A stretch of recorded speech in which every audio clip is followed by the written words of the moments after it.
Hello everybody, welcome back. So in this video, I'm going to talk to you about 7 things that I do in my marriage in order to keep it happy and healthy. These are all things you're going to want to consider, so buckle up. Some of these are going to be tough pills to swallow.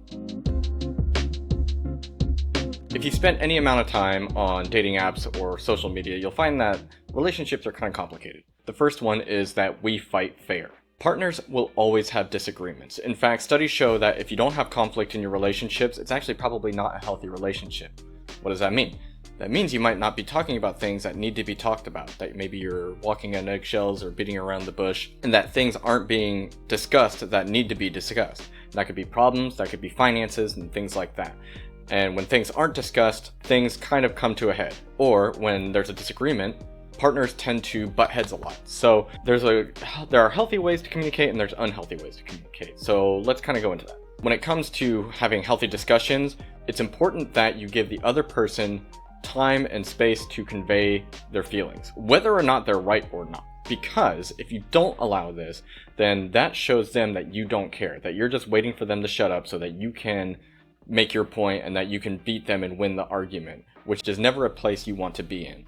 If you find yourself in a position to where you're staying quiet long enough for them to just get their point across just so you can slam them with facts and with logic and things like that, or an emotional guilt trip or whatever, you've already lost, even if you win that argument. The second subpoint to that is not bringing up past offenses. When you bring up past offenses, it shows to the other person that if they've screwed up in the past, that you ultimately haven't forgiven them for that issue, whatever that was. And that's kind of something that you need to reconcile. Whether you actually have forgiven them or not, there's something to be said about saving something on back burner to cudgel them with later in the middle of an argument. Because in a lot of cases, some of these topics might be issues that they're genuinely trying to work through, and then if you bring them up in a conversation or an argument to try to outsmart them or overpower them, it's going to show them that not only have you not forgiven them, but you are ready to weaponize their failures against them, which is really hard on a person when they're genuinely trying to improve. One thing I learned growing up is that when communicating, it's not necessarily what you say, but how you say it. So when dealing with conflict or when we're fighting, my wife and I always try to avoid using what I like to call definitive language. Those are the terms like, you always, I never, this always happens, you'll never change, things like this. Because when you make a statement like that, you have predetermined in your mind that you're allowing little to no wiggle room for any discussion on that topic. You're using this kind of language as a weapon in order to try to dominate the conversation. And really what you're trying to do when you talk and interact with your partner is that you want to engage in such a way that promotes conversation, so that even though somebody might have brought up a bad situation or a bad topic, there can still be a discussion about it, and slowly over the course of the conversation, each individual is letting their guard down a little bit more and allowing the other person to speak, and then good conversation can happen. Okay, the second thing I do to keep my marriage healthy is that when we're talking to each other, speak when the other person is listening and listen when the other person is speaking. This is easier said than done sometimes, because there are some times where you know for a fact that you are right in a situation and you need to tell that other person how you feel or your thoughts on something. Sometimes you're just right and you know it. However, have you ever walked into a room on 2 people having an argument and you need to ask one of them a question or make a statement or something, but you don't know if now is the right time? This kind of speaks to that with partners.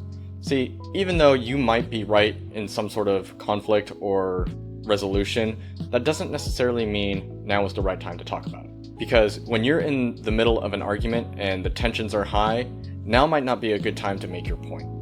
It might be worthwhile waiting until a little later on, everybody's cooled down a little bit, had some time to think about the conversation that was previously had, because sometimes it doesn't matter what you say. It doesn't matter if you're right, it doesn't matter if you say it in the right way, but people need to be willing to hear what you have to say. Sometimes fights have to be put on hold, and that's really difficult when you want to make your case and say your point and win that fight.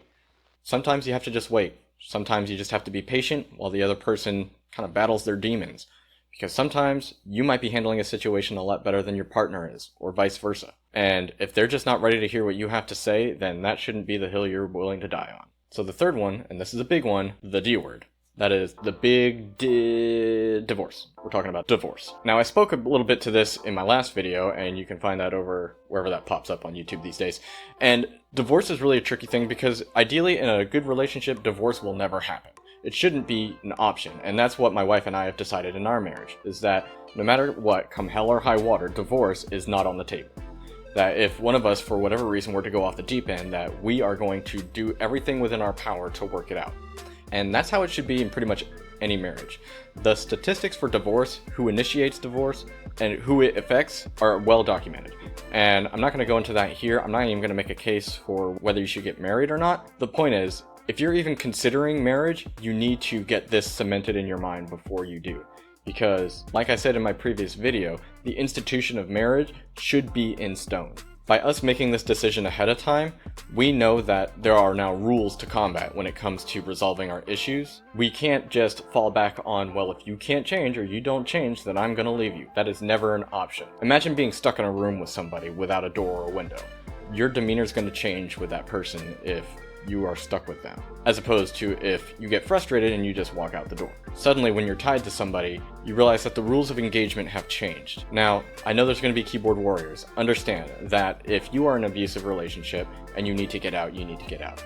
Now, it's important to define what abuse truly is. You know, if your life or the life of your children are physically in danger, then you need to get out. But when it comes to emotional or verbal abuse, I'm not saying you should stay for that, but understand that those are things that can be worked out, and it's important that both parties understand that when the agreement for marriage is made, that there are rules to this game. Next one, being vulnerable with the other person and understanding when to be vulnerable to the other person. So I can't speak for women as well as I can for men on this, but I understand that women have a desire to understand their spouse. They want to know the real heart behind the man, and they want to know what makes him tick. Same thing is for men. Men, this can be really hard because a lot of times we just want to bottle ourselves up. Sometimes that bottle boils over, and that's the only time our spouse will understand that there's something wrong with us. So it's important that when we're feeling emotional, when we're feeling upset, that we can actually express ourselves to our partner. For women, a lot of times that looks like being willing to actually hear what your man has to say and not critiquing him for it. When you've probably heard it before, not to mistake kindness or meekness for weakness. Ladies, if a man is offering his emotions and his heart to you, whatever you do, don't shoot him down. Because if you begin to tear him down, critique him, or mock him, or tell him that he's weak, you can better believe that that'll probably be the last time you hear anything emotional come from him, short of anger. Typically, when a man has humbled himself long enough to speak calmly, to speak succinctly, really give a difficult conversation the time of day, that's something that should be respected. On the flip side of that, men, nobody likes a whiner, nobody likes a complainer. It is up to you to be the strong arm in the conversation and in the relationship and be able to carry that along. But that doesn't mean fussing and crying and complaining about every little thing. So number 6 is get to know the other person's love languages and then understand your own. There's a book by a guy named Gary Chapman, and it's called The 5 Love Languages. You might have heard this before, and you might be familiar with it already, but the idea is that there are 5 different love languages that every person innately has. That would be giving gifts, words of affirmation, acts of service, physical touch, and quality time. Now, the idea of the book is that everybody has at least one of these, if not 2. With that, one of these areas of life will fill what he calls a emotional love tank. Similar like how you would have fuel in a fuel tank for a vehicle. Okay, so the whole thing with love languages is that whatever love language we have is the love language that we tend to be able to convey the easiest. Now, that's tricky when you don't have a partner that has the same love language. So for me, for example, my love language is acts of service. So for me, early on in my marriage, I would always be doing things for my wife. I would be cleaning the house, and I would be trying to do things to curry her favor. And they just wouldn't. She wouldn't care. It's like it wouldn't land right. Whereas she would really crave for me to come spend quality time with her. And that's not something that I really cared to do early on in our marriage. Not that I didn't spend time with her, but it was always kind of on my terms. I had to come to realize that I really had to slow down in my busy day and really consciously give her the time and give her the affection that she craved. Her love tank would be filled as opposed to me just trying to give her the scraps of the affection that she wanted. The whole point of the love language thing is to be self-sacrificing, because you're going out of your comfort zone to offer a form of love that you don't naturally resonate. And I would have to really consciously think about the things that really filled her up, as opposed to me just keeping the house clean. Because I could clean until I turned blue in the face, but if I didn't just sit with her, cuddle with her, watch a show with her, it wouldn't matter. And these are the things to kind of keep in mind. And so if you haven't read the book yet, it's pretty much a non-negotiable when preparing for marriage. It's really effective and it's really insightful as to how to handle other people in your life. Because this isn't just with romantic partners too. This could be with coworkers and children. He's got a book for it's the love language for children and how to interact with your children. Just in the same way that certain disciplinary styles don't work from one child to the next, in the same way how you show affection and love from one child to the next is different as well. Now the last one on my list is how to give good gifts. Now you might be thinking, wasn't gift giving part of that love language thing before? It is, so take notes. But giving gifts goes beyond just showing affection towards a spouse, because we give gifts all year long. We give gifts for birthdays and Valentine's Day and special occasions, and of course the holidays towards the end of the year. And what I came to realize is that the gifts that I wanted to give somebody aren't necessarily gifts that they wanted. And that was kind of tricky, because a lot of times I would give my wife gifts early on in our marriage that I thought she would like because I liked them. And that's not necessarily the case. I also made the mistake of offering her gifts of things that I thought she needed. This is the kind of the trope of buying your wife a vacuum cleaner or a microwave or something, which is, fine if they ask for that. But you don't want to do what's right for the person. So it's important to remember that what I want is not necessarily what they want, and what they get isn't necessarily what they need. So how this ended up looking in our lives is that I would always just kind of keep it ear to the ground as to what my wife was saying about, oh, that's cool, oh, it'd be nice to go see that, or it would be nice to have something to take care of this. And when those things just magically materialized from Amazon, she was always really super pleased about it. This could be anything from something that you create if you're handy, or if it's something that they expressed interest in the past.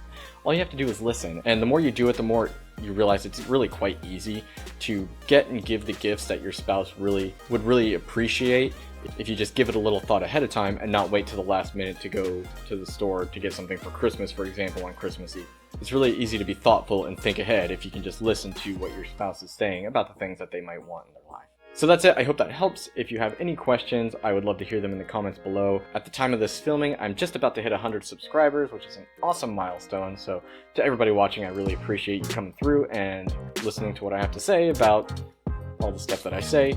If anything in this video has resonated with you, I would love to hear that down below. I want to know, and also, what do you do to help keep your relationship strong and healthy? If you want to support me, I have an email down below and you can contact me there, and I'm considering a Patreon, but I don't know what I would offer, so if you have any insights on that, let me know. If you found anything in this video helpful, like and subscribe. Feel free to leave a comment down below and let me know what you think, or if you disagree with me on anything. I will see you guys later.